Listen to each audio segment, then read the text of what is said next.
अस्मद्गुरुसमारम्भां यतिशेखरमध्यमाम् लक्ष्मीवल्लभपर्यन्तां वन्दे गुरुपरम्पराम् ஆழ்வார்கள் வாழி அருளிச் செயல் வாழி தாழ்வாதுமில் குறவர்தாம் வாழி ஏழ்பாறுமைய அவர்கள் உரைத்தவைகள்தாம் வாழி செய்யமறை தன்னுடனே சேர்ந்து அகலகில்லே நிறையுமென் அலர்மேல் மங்கை உரைமார்பா நிகரில் புகழாய் உலகம் உன்னுடையாய் என்னையாழ்வானே நிகரிலமரர் முனிக்கணங்கள் விரும்பும் திருவேங்கடத்தானே புகழொன்னில்லாவடியேன் உன்னடிக்கீழமர்ந்து புகுந்தேனே அகில புவன ஜன்மஸ்தேம பங்காதிலீலே வினத விவித பூத உராதரக்ஷைகதீக்ஷே ஸ்ருதிசரசி விதீப்தே பிரம்மணி ஸ்ரீனிவாசே பவது மம பரஸ்மின் சேமுழி பக்திரூபா श्रीमान् वेंकटनाथार्य कवितार्किक केसरी वेदांताचार्यवर्यो मे सन्निधत्तां सदा हृदि ஸ்ரீரங்கநாதனுடைய பாதுகைகளை குறித்து ஓரிரவிலே 1000 ஸ்லோகங்களை கொண்ட ஸ்ரீ பாதுகா சகஸ்ரம் என்கிற அற்புதமான ஸ்தோத்திரத்தை வேதாந்த தேசிகன் அருளி செய்துள்ளார். இந்த ஸ்லோகத்திலே, அதாவது இந்த ஸ்தோத்திரத்திலே அந்த பாதுகையினுடைய பெருமை ஒவ்வொரு ஸ்லோகத்திலேயும் ஒவ்வொரு விதமாக எடுத்துரைக்கப்படுகிறது. அதிலே வைத்தாளிக பத்ததி என்கிற ஒரு பத்ததி, அந்த பகுதியிலே குறிப்பிட்ட காலங்களிலே அந்த பாதுகையை எம்பெருமான் சமர்ப்பித்துக் கொள்ளுகிறான். அவனை துதிக்கிறார்கள் என்று அதை சமர்ப்பித்துக் கொள்ள வேண்டும் என்று துதிப்பாடகர்கள், அதாவது வைத்தாளிகர்கள் துதிக்கிறார்கள் என்பது போல இந்த பத்ததியை அமைத்திருக்கிறார். அதில் 247வது ஸ்லோகம். இந்த ஸ்லோகத்தில் என்ன தெரிவிக்கிறார் என்றால், இந்த ரங்கநாதன் இப்பொழுது சாயங்கால வேளையிலே அவர்களெல்லாம் எம்பெருமானுக்கு தீபாலங்காரம் என்று சொல்லுவார்கள். அதாவது தீபங்களாலே ஆலத்தி எடுத்தல் என்று ஒரு கைங்கரியமானது செய்யப்படுகிறது. அது சந்தியா காலத்திலே நடைபெறுகிறது. அது அந்த சமயத்திலே அந்த காட்சியிலே நீ காட்சி தருவதற்காக நீ பாதுகையை சமர்ப்பித்துக் கொள்ள வேணும் என்பது போல இந்த ஸ்லோகத்திலே அருளி செய்கிறார்.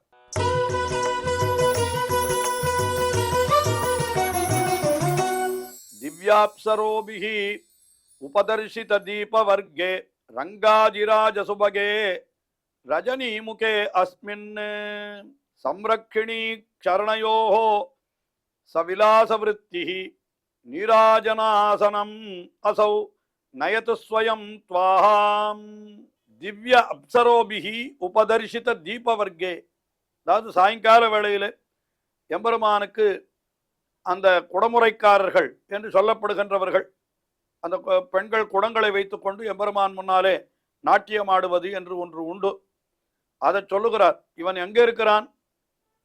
இப்பொழுது திருவரங்கம் பெரிய கோவிலே எழுந்தருளி இருக்கிறான். அப்பொழுது திவ்ய அப்சரோபிஹி, திவ்ய அப்சரோபிஹி என்னாலும் மிகவும் திவ்யமான அப்சரசுக்கள், அந்த அப்சரசுக்களாலே உபதர்ஷித தீப வர்க்கம், உபதர்ஷித அந்த அவர்களாலே காட்டப்படுகிறது தீப வர்க்கம் என்னால் அந்த குடங்கள், தீபங்களுடைய கூட்டங்கள் இதெல்லாம் அவ கொண்டு வந்து சமர்ப்பிக்கிறாளாம்.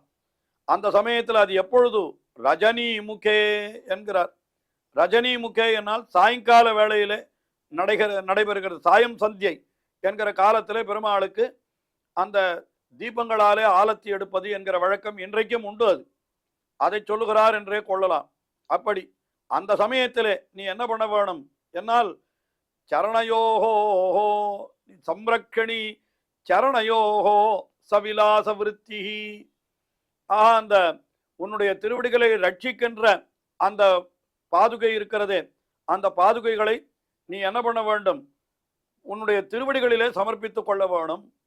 அப்பொழுது நீ என்ன பண்ண வேணும் என்னால் நீராஜனாசனம், அந்த நீராஜனம் என்கிற, நீராஜனம் என்னால் ஆலத்தி எடுத்தல், அதற்கு என்று இருக்கிற இடத்திற்கு நீராஜன ஆசனம் என்று பெயர். அந்த ஆசனத்தை அசௌ நயத்து ஸ்வயம் துவாம், இந்த பாதுகையானது உன்னை அந்த ஆசனத்திற்கு அழைத்து செல்லட்டும் என்று. அதாவது எம்பெருமான் நீராஜனத்திற்காக அதற்கு உண்டான ஆசனத்திலே எழுந்தருள் இருக்கிறான். அப்பொழுது அவன் பாதுகையை சமர்ப்பித்துக் கொள்ளுகிறான் என்கிறது தான் இந்த ஸ்லோகத்திலே சொல்லப்படுகிற விஷயம்.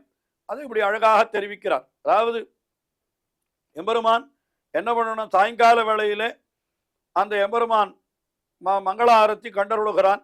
அப்படி மங்களாரத்தி கண்டுகொள்ளும் பொழுது அப்சரசுக்கள் தீபங்களை கொண்டு வந்து எம்பெருமானுக்கு மங்களாரத்தி எடுக்கிறார்கள். அதற்காக நீ பாதுகையை சமர்ப்பித்துக் கொண்டு உல்லாசமாக அந்த ஆசனத்திற்கு எழுந்துள்ள வேணும் என்று இந்த ஸ்லோகத்திலே பிரார்த்திக்கிறார் என்று கொள்ளலாம். அடுத்தபடியாக ஒரு ஆசனத்திலிருந்து இன்னொரு ஆசனத்திற்கு எழுந்துள்ளுகிறான். அப்பொழுது என்ன பண்ணுகிறான் பிரம்மா, எம்பெருமான் இப்பொழுது நீராஜன ஆசனத்திலிருந்து எம்பெருமான் அடுத்தபடியாக சயனாசனத்திற்கு எழுந்துள்ளுகிறான். சயனாசனம் என்னால் அவனுடைய படுக்கை. அப்படி படுக்கையில் எழுந்துள்ளுகிற பொழுது அந்த பாதுகையை சமர்ப்பித்து கொண்டு எழுந்துள்ளணும். அதற்காக என்ன பண்ணுவனான்னா, பிரம்மா தன் தலைமையில இந்த பாதுகையை தாங்கி கொண்டு காத்து கொண்டிருக்கிறானா, இந்த பாதுகையை நீ சமர்ப்பித்துக் கொண்டு எழுந்துள்ள வேணும் என்று. அப்படியே எம்பெருமான் சமர்ப்பித்துக் கொள்ளுகிறான். அதைத்தான் இந்த ஸ்லோகத்திலே அருளி செய்கிறார்.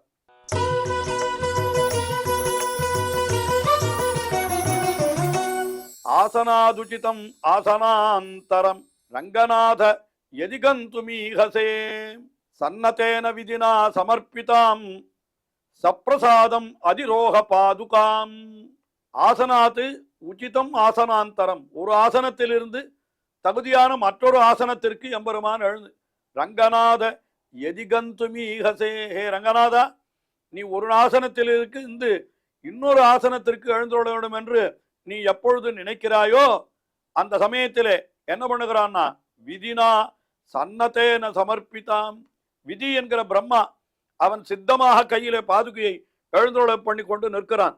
நீ எழுந்தவுடனே உன்னுடைய திருவிடிகளிலே சமர்ப்பிப்பதற்காக சன்னதேன விதினா சமர்ப்பித்தாம், சித்தமாக பிரம்மாவாலே சமர்ப்பிக்கப்பட்டு இருக்கிற பாதுகை, அதை என்ன பண்ண வேணும், சப்ரசாதம் அதிரோகா பாதுகாம் சப்ரசாதம் அதிரோகா, அந்த பாதுகையை கருணை கூர்ந்து நீ என்ன பண்ண வேணும், சந்தோஷத்தோடு அந்த பாதுகையிலே நீ ஏறி அருள வேணும் என்று இந்த ஸ்லோகத்திலே அவனை பார்த்து பிரார்த்திக்கிறார். அதற்கு அடுத்தபடியாக 249வது ஸ்லோகம். இந்த 249வது ஸ்லோகத்தில் என்ன பண்றான்னா, அந்த எம்பெருமான் சயன அறைக்கு எழுந்துள்ளுகிற பொழுது அந்தப்புற வேலைக்காரனான மன்மதன் அங்க கூட வந்து கூப்பிய கையனாய் கொண்டு இவனை சேவிக்கிறானா. அதனால அந்த சமயத்திலே நீ என்ன பண்ண வேணும் என்னால், உன்னுடைய திருவடிகளிலே இந்த பாதுகையை அணிந்து கொண்டு நீ அந்த புறத்திற்கு எழுந்துள்ள வேணும் என்று இந்த விஷயத்தை இந்த ஸ்லோகத்திலே தெரிவிக்கிறார்.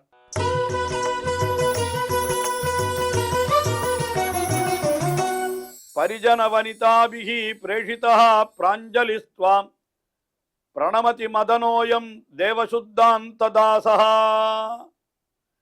பணிபதிசயனீயம் பிராபயித்ரி சலீலம் பதகமலைமியம் தே பாதுகா பர்யுபாஸ்தம்.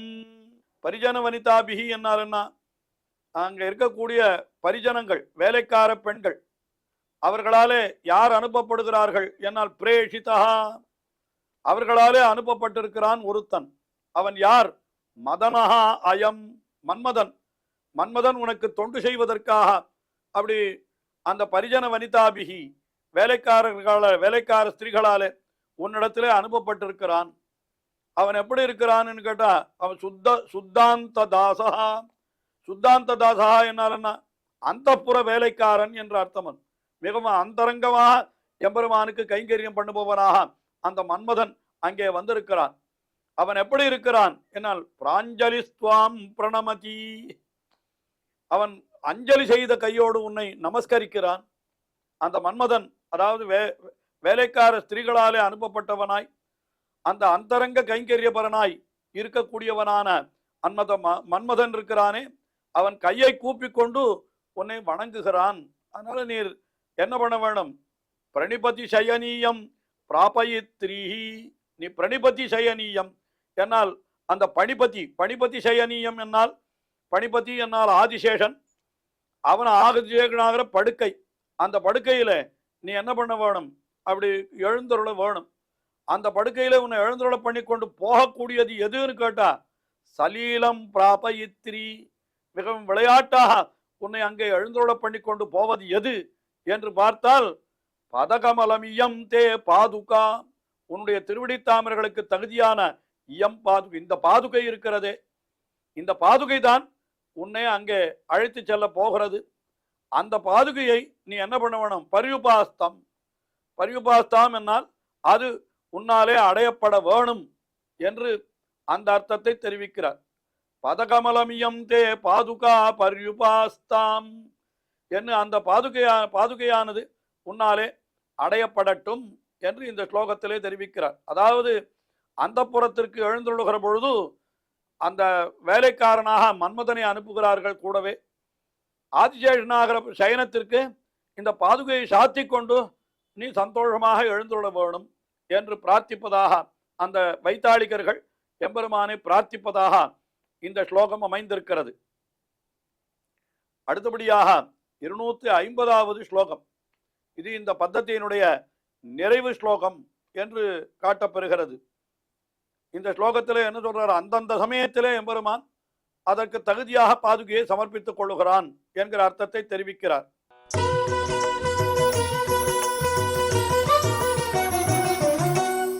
இதி நிகமவந்தி வச்சசா சமயே சமயே கிரகீத சங்கேதः அபிசரதி ரங்கநாதः பிரதிபத போகாய பாதுகே பவதி. இவ்வாறு இதி நிகமவந்தி வச்சசா, நிகமவந்தி, நிகமவந்தி என்னாலனா அந்த வேதங்களாகிற அவைகளே இந்த இடத்துல வந்திகளுடைய ஸ்தானத்திலே இருக்கின்றனவா. அதாவது வேதங்களாகிற ஸ்தோத்திரம் பண்ணுகிறவர் இந்த எம்பெருமானை இந்த இடத்துல இப்படியெல்லாம் ஸ்தோத்திரம் பண்ணுவது யார் என்று கேட்டால் வேதங்கள் தான் என்று நாம் நினைக்க வேண்டும். அதைத்தான் தெரிவிக்கிறார். நிகமவந்தி வச்சசா, நிகமவந்தி அதாவது வேதங்களாகிற அந்த வைத்தாளிகர்கள் அவர்களுடைய வாக்குகளாலே என்னென்ன சமயே சமயே கிரகீத சங்கேதா, அந்தந்த சமயம், சமயே சமயன்னு அர்த்தம் எந்தெந்த சமயத்துல எங்கெங்க எழுந்துள்ளணுமோ. இப்ப விடியற் காலையிலே எழுந்துள்ள வேணும் என்று சொன்னார், அப்பொழுது பாதுகையை சமர்ப்பித்துக் கொள்ளுதல். அதன் பிறகு பிற்பகல் நீராட்டத்திற்கு செல்லுகிற பொழுது அப்பொழுது ரொம்ப அழகா அங்கு தெரிவித்தார். என்ன தெரிவித்தார்? நப்பின்னை பிராட்டியினுடைய தோழிமார்கள், அதாவது நீலாதேவி என்று தெரிவித்தார். நீலாதேவியினுடைய அவதாரம் தான் நப்பின்னை பிராட்டி. அதனால்தான் இங்க என்ன சொல்றேன்னா நீலாசகீபிகி என்று நப்பின்னை பிராட்டியினுடைய தோழிமார்கள் கொண்டு வந்து சமர்ப்பித்த பாதுகை என்று அங்கே தெரிவிக்கப்பட்டது. என்ன காரணம்? நப்பின்னை பிராட்டியை சொன்னாத்தான் எம்பெருமான் நீராட்டத்திற்கு எழுந்தொழுகிறான். நப்பின்ன காணில் சிரிக்கும் என்று பெரியாழ்வார் காட்டியிருக்கிறார். அதை இங்கே திருவுள்ளத்திலே கொண்டு வேதாந்த தேசிகன் அதற்காக நீலாசகீபிகி என்கிற சப்தத்தையே பிரயோகம் பண்ணினார். அப்படி என்ன பண்ணினான்னா நப்பின்னை பிராட்டியின் தோழிமார்கள் சமர்ப்பிக்கிறது நீராட்டத்திற்கு பாதுகையை சமர்ப்பித்துக் கொண்டு எழுந்துள்ள வேணும். மாலை வேளையிலே அப்சரசுக்கள் எல்லாம் வந்து அவனுக்கு அந்தியம்போதில் அங்கே திருவந்தி காப்பு நடத்துகிறார்கள். அப்பொழுது பாதுகையை சமர்ப்பித்துக் கொள்ள வேணும். இரவிலே திருப்பள்ளி எரிக்கு எழுந்துள்ள பொழுது பாதுகையை சமர்ப்பித்துக் கொள்ள வேணும் என்று ஒரு நாள் பூரா ஒரு சமயமாக இங்கே ஸ்லோகங்களிலே எடுத்து காட்டினார் அல்லவா. அதைத்தான் இங்கே சொல்லுகிறார். என்ன சொல்லுகிறார்?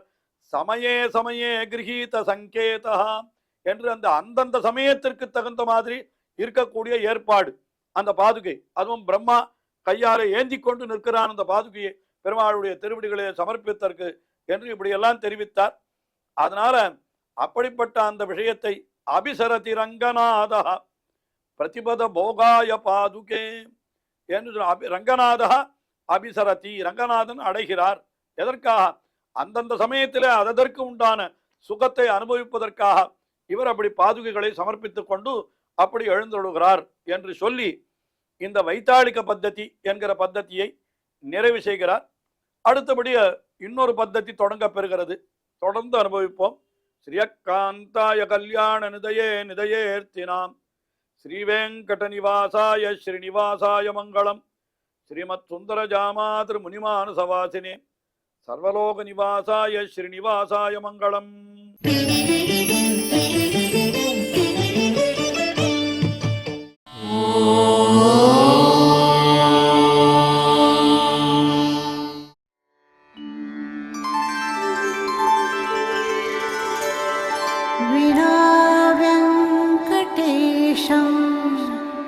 ननाथो ननाथः सदा वेङ्कटेशं स्मरामि स्मरामि हरे वेङ्कटेश प्रसीद प्रसीद प्रियं वेङ्कटेश प्रयच्छ प्रयच्छ